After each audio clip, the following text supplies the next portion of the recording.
गांव के bus stand के पास सड़क किनारे बने रामू के छोटे से चिकन ठेले पर आज पैर रखने की भी जगह नहीं थी।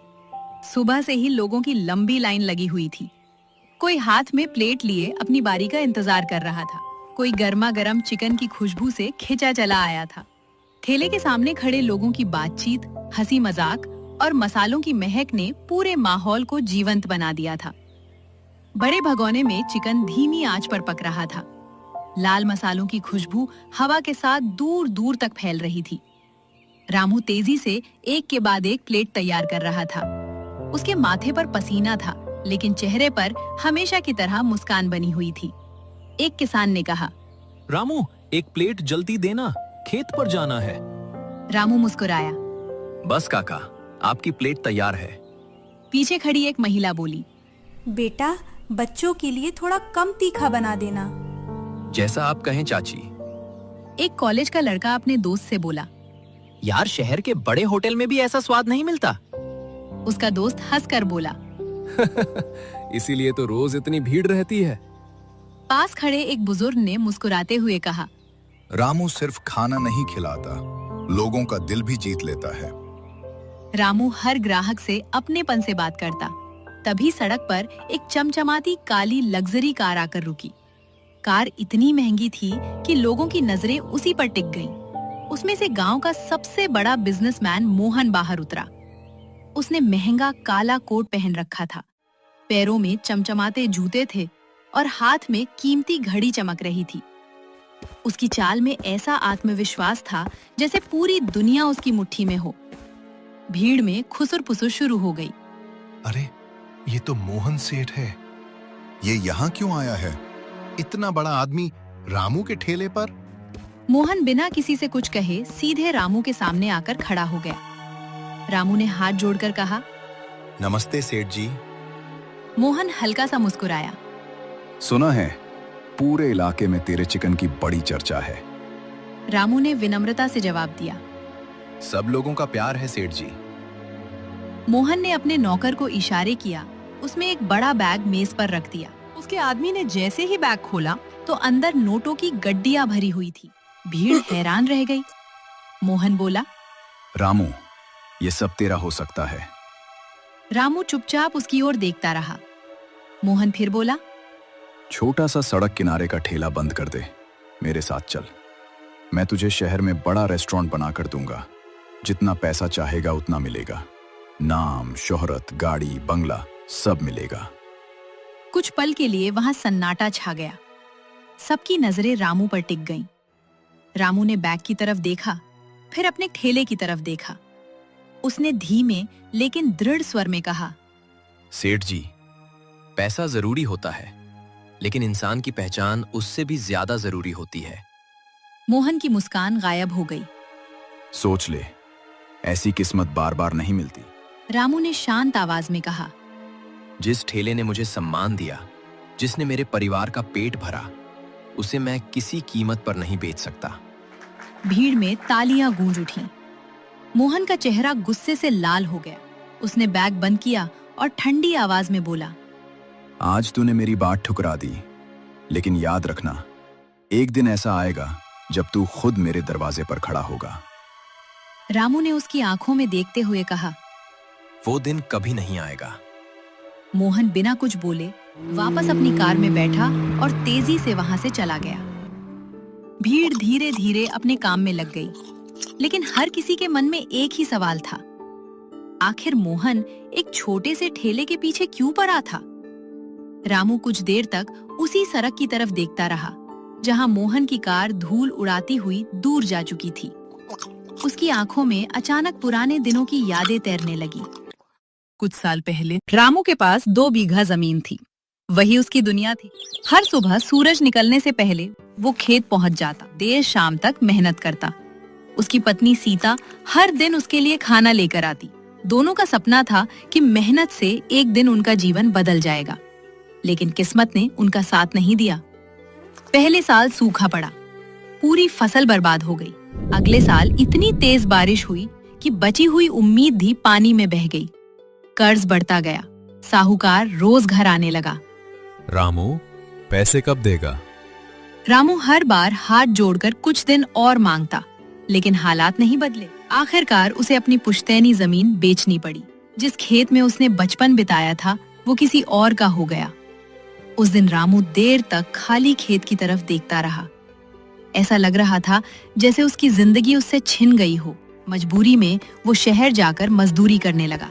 सुबह ईंटें उठाता, दोपहर में सीमेंट ढोता, शाम तक शरीर जवाब दे देता। फिर भी घर चलाना मुश्किल था। एक दिन मालिक ने बिना वजह उसे काम से निकाल दिया। रामू घर के बाहर आकर बैठ गया। उसकी आंखों से आंसू बहने लगे। उसी समय सीता उसके पास आई। उसने उसके कंधे पर हाथ रखा और बोली, हार मानने वाले तुम नहीं हो। रामू ने टूटे हुए स्वर में कहा, अब क्या बचा है? खेती चली गई, नौकरी भी चली गई। सीता मुस्कुराई। तुम्हारे हाथों के खाने की तारीफ हर कोई करता है।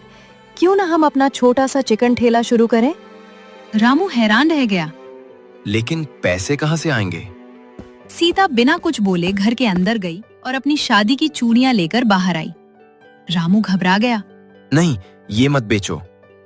सीता ने उसका हाथ पकड़ लिया। अगर आज ये चूड़ियां हमारे सपनों को नया जीवन दे सकती हैं, तो इससे बड़ी खुशी मेरे लिए कोई नहीं होगी। रामू की आंखें भर आईं। उसे एहसास हुआ कि असली दौलत सोना नहीं, बल्कि वो इंसान है जो हर मुश्किल में साथ खड़ा रहता है। अगले ही दिन दोनों शहर गए। उन्होंने एक पुराना ठेला खरीदा, कुछ बर्तन लिए, थोड़े मसाले खरीदे और नई उम्मीद के साथ गांव लौट आए। उन्हें बिल्कुल भी अंदाजा नहीं था कि यही छोटा सा सड़क किनारे का चिकन ठेला एक दिन पूरे इलाके की पहचान बन जाएगा। और उसी पहचान पर किसी की बुरी नजर पड़ चुकी थी। सुबह का सूरज अभी पूरी तरह निकला भी नहीं था। रामू रोज की तरह अपने सड़क किनारे बने चिकन ठेले पर पहुंचा, लेकिन आज ठेले के पास पहुंचते ही उसके कदम वहीं रुक गए। उसके ठेले के सामने चारों तरफ सामान बिखरा पड़ा था।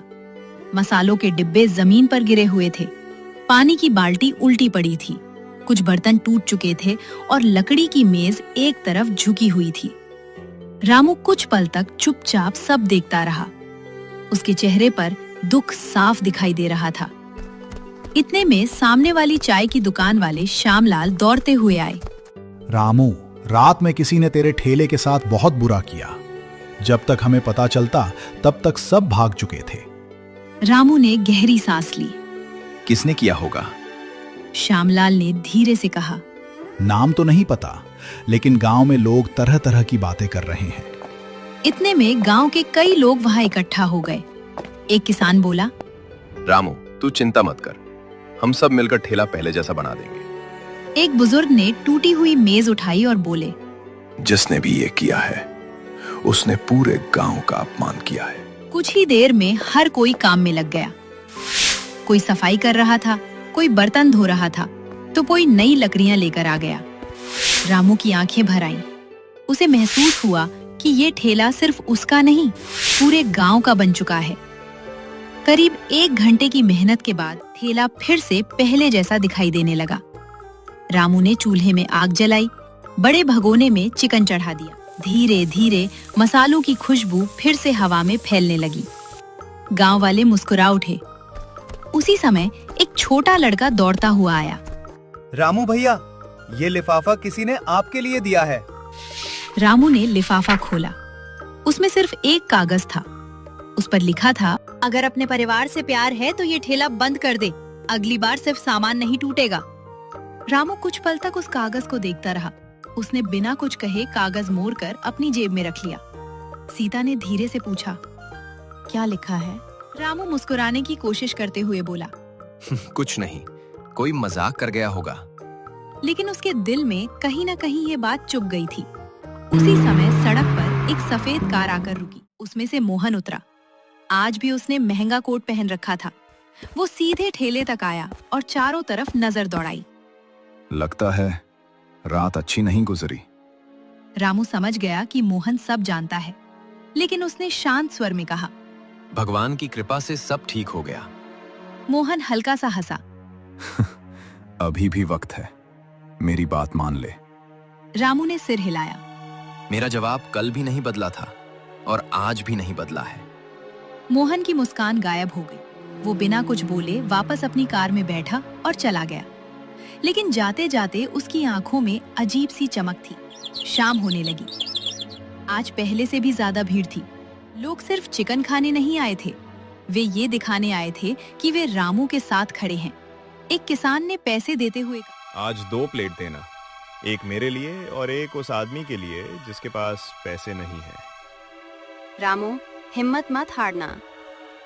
रामू के चेहरे पर मुस्कान लौट आई, लेकिन दूर सड़क के दूसरी तरफ मोहन अपनी कार के अंदर बैठा सब देख रहा था।